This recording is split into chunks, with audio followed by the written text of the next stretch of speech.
Bonjour, je suis M. Désiré Porquet, conseiller technique du président de la Promac. Alors, qu'est-ce que vous faites exactement ici? Alors, je vais vous dire que la Promac, c'est la filière EVA de Côte d'Ivoire. Alors, nous sommes dans le pôle, le pavillon 5, qui est le pôle institutionnel, et nous venons présenter un peu ce que nous faisons au niveau de l'EVA culture en Côte d'Ivoire et surtout démontrer toutes les initiatives que nous avons prises dans le cadre de la nouvelle réglementation européenne pour lutter contre la déforestation. Est-ce que l'EVA nourrit son homme? L'EVA nourrit son homme, il faut savoir... Le prix du marché, est-ce qu'il y a une motivation à cela? Vous savez, comme toutes les spéculations qu'on appelle les cultures de rente, vous avez des hauts et des bas. Donc on est dans des périodes basses et souvent on est dans des périodes hautes.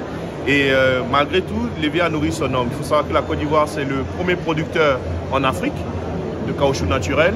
Et aujourd'hui, on est le 3e producteur mondial. Donc c'est-à-dire que vraiment l'EVA culture prend de l'ampleur aujourd'hui dans l'économie ivoirienne, mais surtout au niveau international. Et quelle est la politique mise en place pour le développement de cette culture?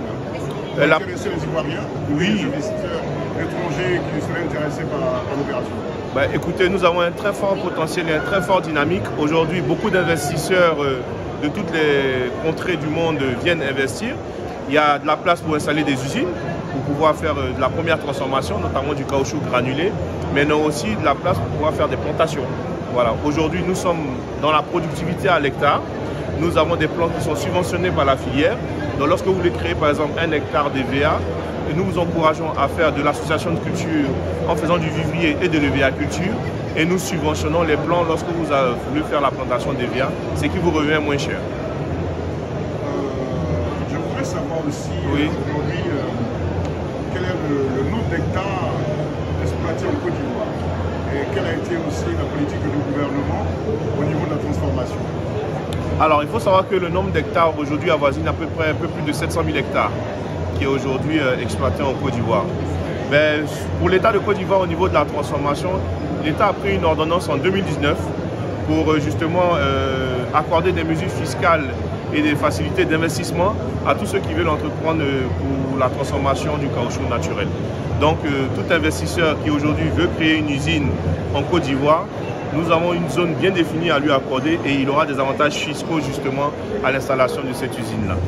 Donc aujourd'hui, proprement parler, il n'y a pas d'usine de transformation de l'EVA sur place? Ah si, il y en a beaucoup justement, mais il y a encore de la place pour tous ceux qui veulent investir. On a un peu plus d'une quarantaine d'unités aujourd'hui en Côte d'Ivoire industrielle, de différentes nationalités. Hein.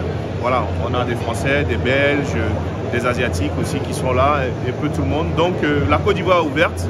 La Côte d'Ivoire a un très fort potentiel du caoutchouc naturel. Il faut savoir qu'après le cacao en Côte d'Ivoire, dans le PIB du pays, c'est l'EVA culture, le caoutchouc naturel. Et on est en phase de devenir le 2e producteur mondial, Inch'Allah.